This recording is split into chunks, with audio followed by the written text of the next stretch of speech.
Les croisades. Un mot lourd d'histoire, résonnant du choc des épées, des cris des morts et des murmures de la foi.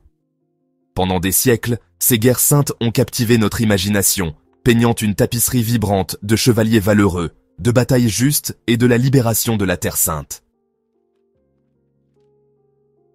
Mais l'histoire, comme un vieux manuscrit, cache souvent ses secrets les plus sombres, sous des couches de récits dorés et de narrations héroïques. Les croisades, lancées par l'Église catholique entre le XIe et le XIIIe siècle, étaient bien plus qu'une série de campagnes religieuses. Elles furent une collision brutale entre l'Orient et l'Occident, un théâtre d'atrocités innommables, de massacres et d'une violence qui dépasse l'imagination. Un maelstrom de ferveur religieuse, d'ambition politique et de violence débridée qui laissa une marque indélébile sur le monde. Préparez-vous, car le chemin qui nous attend est semé de sang, de trahison et d'innombrables vies brisées.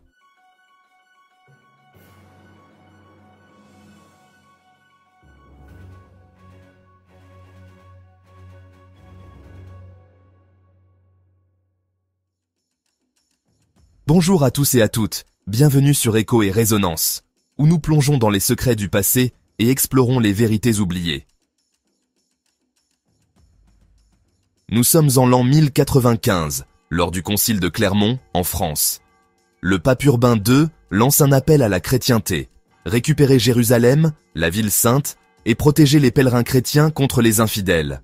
Il promet à ceux qui participeraient une récompense spirituelle inégalée, l'absolution totale de leurs péchés et une place garantie au paradis. Cette promesse lancée sur une Europe qui, à l'époque, était marquée par la pauvreté, les rivalités entre seigneurs et une peur omniprésente de l'enfer. Ce qui fut que la réponse soit donc immédiate et massive.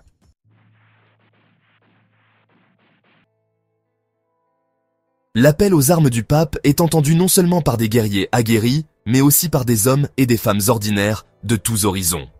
Des paysans, chassés de leurs terres par la famine et la pauvreté, voient dans la croisade une chance de repartir à zéro.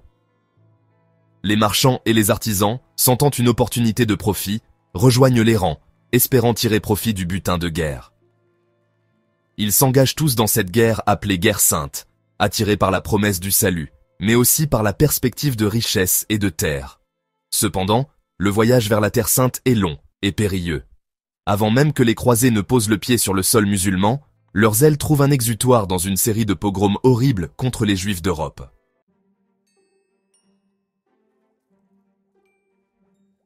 La première croisade, qui débute en 1096, est marquée par une violence incontrôlée dès ses débuts.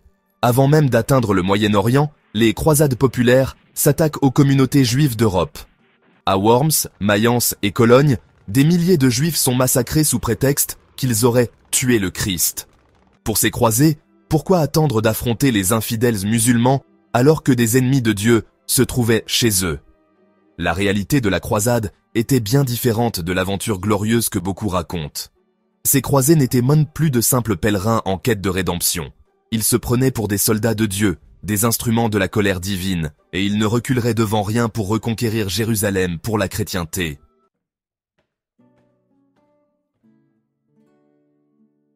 La prise de Jérusalem en 1099 reste l'un des événements les plus tristement célèbres des croisades et le plus sanglant de l'histoire médiévale.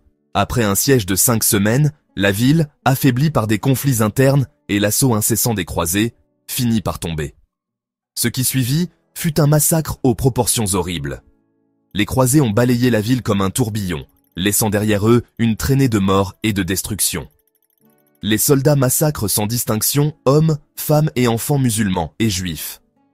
Les récits de l'époque décrivent des rues où le sang coulait jusqu'aux chevilles. Les synagogues furent incendiées avec des familles entières à l'intérieur. Ce massacre, loin d'être condamné, est célébré en Europe comme une grande victoire de la chrétienté. Les croisés, semblait-il, étaient devenus l'incarnation même de la cruauté.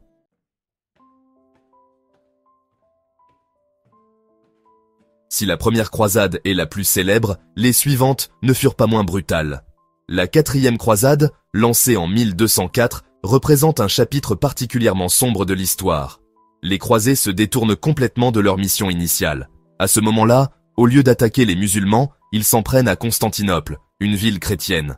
Le pillage de la capitale byzantine est un choc sans précédent.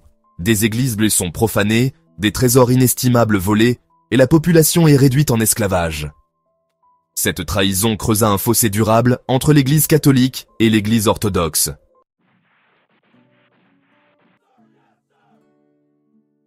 Les croisades n'étaient pas simplement une série de batailles menées pour des terres lointaines. Elles furent une tragédie humaine aux proportions immenses, laissant un héritage de carnage, d'amertume et de promesses brisées qui résonnent encore aujourd'hui. Au-delà du champ de bataille, les croisades ont eu un impact profond sur la vie d'innombrables individus. Des milliers de personnes furent réduites en esclavage, des femmes violées et des populations entières déplacées. Pour les croisés, tout cela était justifié. Ils agissaient au nom de Dieu. Mais en réalité, derrière cette justification religieuse, il y avait une quête insatiable de pouvoir et de richesse.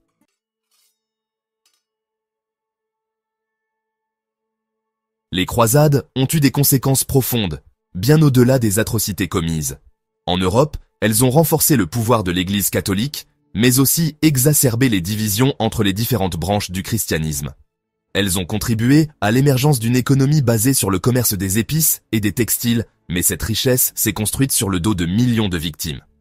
Au Moyen-Orient, les croisades laissèrent des cicatrices profondes. Des villes furent détruites, des populations décimées, et les relations entre chrétiens et musulmans durablement marquées par la méfiance et l'hostilité.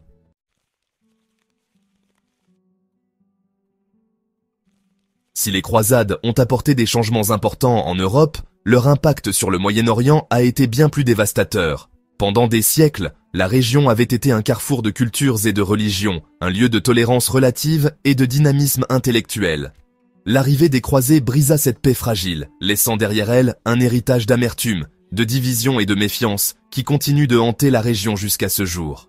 Les croisades ont conduit au déplacement et au massacre d'innombrables musulmans et juifs, à la destruction de trésors culturels irremplaçables et à l'affaiblissement d'empires autrefois puissants. Les cicatrices des croisades sont profondes au Moyen-Orient, façonnant l'histoire de la région et influençant ses réalités actuelles.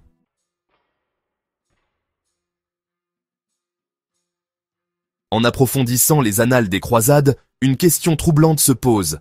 Ces campagnes brutales étaient-elles véritablement motivées par la dévotion religieuse ou n'étaient-elles qu'un stratagème cynique pour le pouvoir et le pillage, masqué sous le manteau de la foi? Les croisés étaient-ils des guerriers justes défendant la chrétienté, ou étaient-ils des conquérants opportunistes exploitant la ferveur religieuse à des fins égoïstes? La réponse, comme la plupart des enquêtes historiques, est complexe et à multiples facettes. Sans aucun doute, de nombreux croisés étaient mus par une véritable conviction religieuse, leurs cœurs enflammés par le désir de libérer Jérusalem de ce qu'ils percevaient comme un contrôle infidèle. Ils croyaient que leur cause était juste, leurs actions sanctifiées par la volonté divine. Leur piété, aussi mal avisée soit-elle, était profondément enracinée, façonnant leur vision du monde et justifiant leurs actions. Pourtant, nier la présence de motivations plus terrestres serait naïf. La promesse de terre, de richesse et de gloire, agitée devant les yeux de nobles ambitieux et de chevaliers sans terre, s'est avérée irrésistible. L'Église, désireuse d'étendre son influence et de remplir ses coffres, a attisé les flammes du zèle religieux, accordant des indulgences et promettant des récompenses éternelles à ceux qui prenaient en la croix.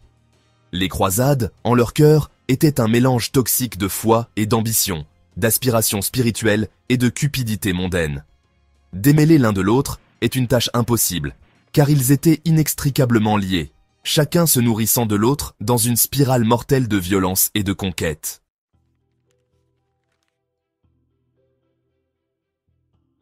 Pour comprendre la vraie nature des croisades, nous devons regarder au-delà de la rhétorique de la justice religieuse et examiner les forces politiques et économiques en jeu.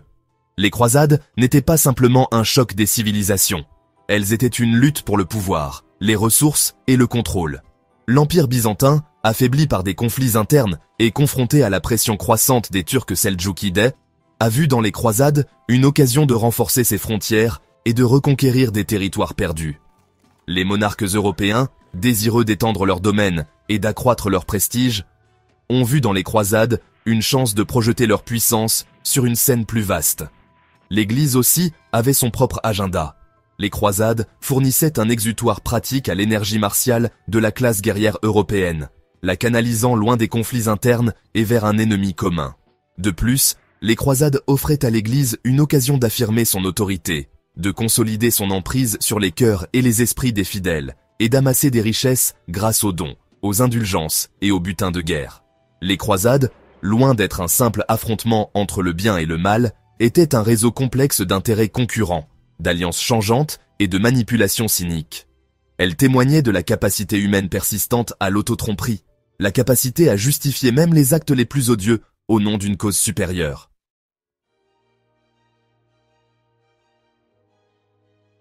Les croisades ont laissé derrière elles un monde irrémédiablement transformé.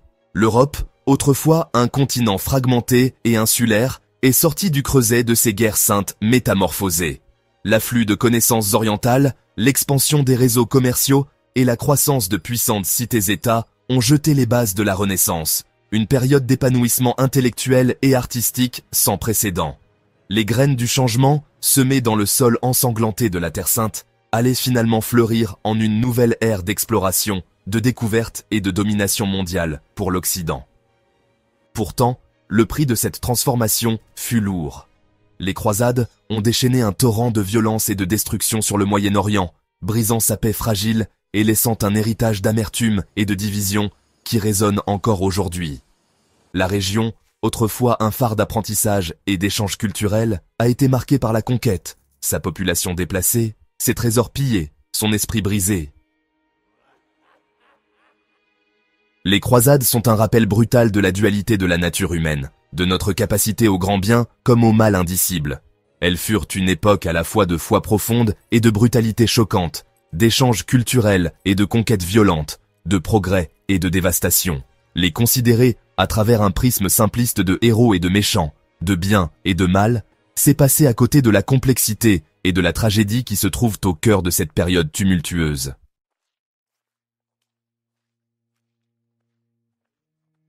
Les échos des croisades résonnent encore aujourd'hui, des siècles après que la dernière épée des croisés ait été rengainée. La mémoire historique de ces guerres saintes continue de façonner les perceptions, d'alimenter les préjugés et d'influencer le discours politique tant en Occident qu'au Moyen-Orient. Les croisades sont souvent invoquées par des groupes extrémistes pour justifier la violence et semer la discorde entre les religions. Elles servent de cri de ralliement à ceux qui cherchent à exploiter les griefs historiques à leurs propres fins politiques, perpétuant un cycle de haine et de méfiance qui semble presque impossible à briser. Pourtant, l'héritage des croisades n'est pas uniquement celui de la division et des conflits. Ces dernières années, on observe un mouvement croissant parmi les universitaires, les chefs religieux et les décideurs politiques pour promouvoir le dialogue interconfessionnel, remettre en question les idées fausses historiques et favoriser la compréhension entre l'Occident et le monde islamique. Les croisades, malgré toute leur horreur et leur brutalité, offrent une leçon précieuse pour notre époque. Elles nous rappellent les dangers de l'extrémisme religieux, le pouvoir de séduction de l'idéologie et la facilité avec laquelle la foi peut être détournée pour servir les fins du pouvoir et de l'avidité. Elles nous mettent au défi de confronter les chapitres les plus sombres de notre passé, d'apprendre de nos erreurs et de lutter pour un avenir où le dialogue, la compréhension et le respect mutuel remplaceront le choc des épées et les cris des victimes. Les croisades restent un rappel brutal que l'histoire est souvent écrite par les vainqueurs. Derrière les récits glorieux de chevaliers et de foi, il y a des millions de vies perdues et une humanité brisée. Alors, la prochaine fois que l'on parle de croisades comme d'une quête noble, souvenons-nous des atrocités commises en leur nom.